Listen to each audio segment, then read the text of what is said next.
Há algumas pessoas que dizem assim: eu quero ter Jesus, mas não quero ter a igreja. Jesus sim e igreja não. Nós vimos nesse estudo que a igreja foi fundada pelo próprio Senhor Jesus. É parte do seu corpo aqui na terra e ocupa um papel fundamental na manutenção e na pregação do Evangelho em todo o nosso mundo. Portanto, não se pode dizer que a igreja não é mais relevante nem necessária aos nossos dias. Jesus, ele é o fundador e restaurador da igreja. Obviamente, a igreja não é perfeita, porque a igreja é formada de pessoas que não são perfeitas, mas a igreja é o local onde pecadores se reúnem debaixo da graça do Senhor Jesus para buscar transformação, para buscar inspiração e para buscar salvação. Assim, todos nós somos chamados e convidados para levarmos o Evangelho àqueles que não conhecem. O mundo no qual vivemos não é um mundo tão simples e fácil assim. Há muitas tentações e distrações que podem facilmente nos tirar do caminho que Deus tem.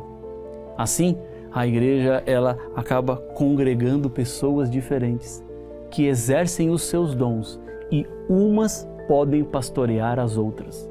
A igreja na minha vida é fundamental.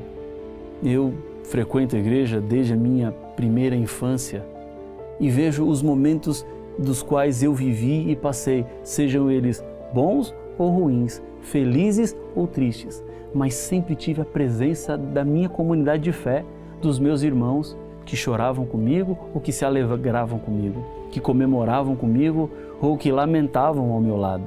Portanto, a nossa trajetória cristã, ela é cheia de altos e baixos, mas a igreja, ela se torna fundamental para que você mantenha-se vivo, para que a sua espiritualidade não esmoreça. Uma chama pequena fora da grande fogueira, em pouco tempo se apaga. Este é o papel da igreja, manter a tocha do Evangelho, da salvação, do amor, vivas em tua vida. Agora, Paulo deixou uma advertência muito interessante quando ele fala que a igreja é o corpo de Cristo na terra. Isso significa que eu passo a ser mãos e pés de Cristo a este mundo, quando eu cuido dos pequeninos, quando eu cuido daqueles que necessitam, quando eu cuido daqueles que sofrem, quando eu estou interessado no meu próximo, eu me torno parte de Cristo a esta pessoa.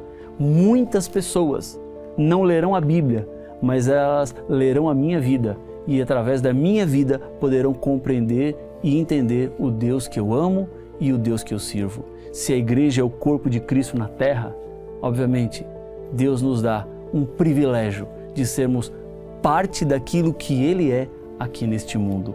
Mas também existe uma advertência da qual precisamos nos atentar. Está no livro de Atos, no capítulo 20, versículos 28 e 29. Aqui há uma advertência. Paulo falando aos presbíteros da igreja de Éfeso, ele diz assim: cuidem de vocês mesmos e de todo o rebanho no qual o Espírito Santo os colocou como bispos, para pastorearem a igreja de Deus, a qual ele comprou com seu próprio sangue. Veja, a igreja aqui tem um preço enorme, pago pelo sangue de Cristo. Eu e você não teríamos condições de comprar a igreja, mas Cristo teve, porque Ele morreu pela salvação daqueles que pertencem à igreja. Jesus tomou sobre si todos os nossos pecados, as nossas dores, as nossas enfermidades, e por isso Ele oferece à igreja a possibilidade de salvação. Igreja é o povo de Deus. Igrejas são aqueles que são chamados de diferentes lugares, regiões, contextos, culturas, educações, para fazerem parte de um mesmo povo, que aguarda a breve volta do Senhor Jesus. O que a Bíblia está dizendo é: cuida de você mesmo e cuida do rebanho. Deus constituiu vocês como bispos para pastorearem a igreja do Senhor.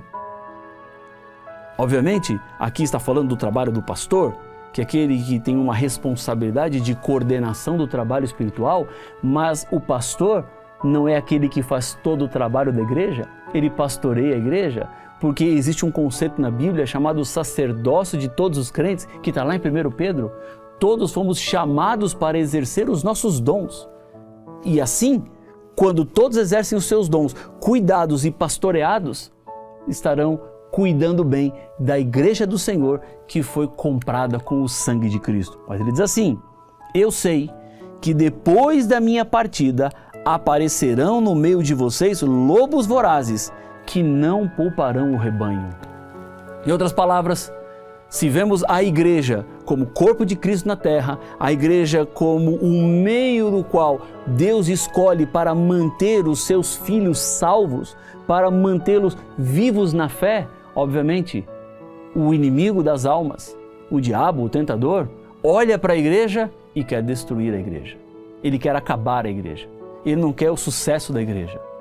E ele envia os seus mensageiros, esses lobos vorazes, que entram no meio do rebanho, parecendo-se ovelha e que no final não são ovelhas.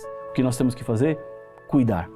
Cuidar, porque o diabo não está brincando.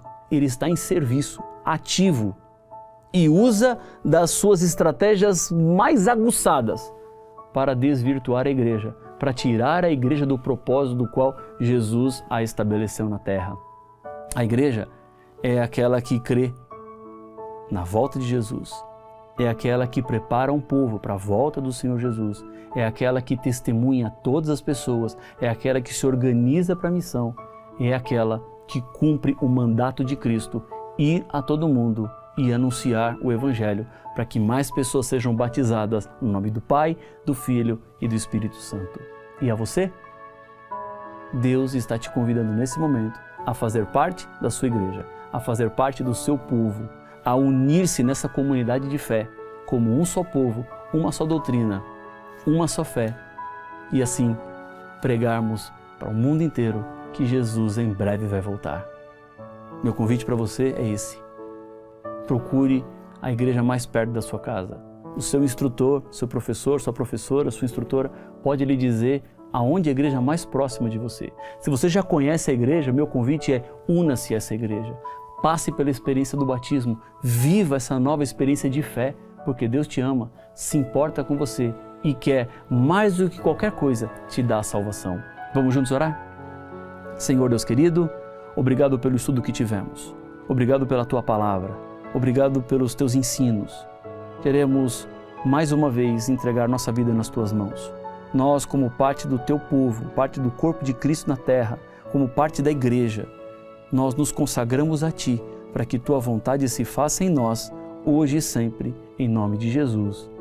Amém. Nós terminamos, então, mais um estudo da nossa série Jesus, Restaurador da Vida. Esse foi o nosso estudo número 12 e agora vamos para o 13, que vai falar sobre Jesus e o crescimento espiritual. Que Deus te abençoe e até o próximo.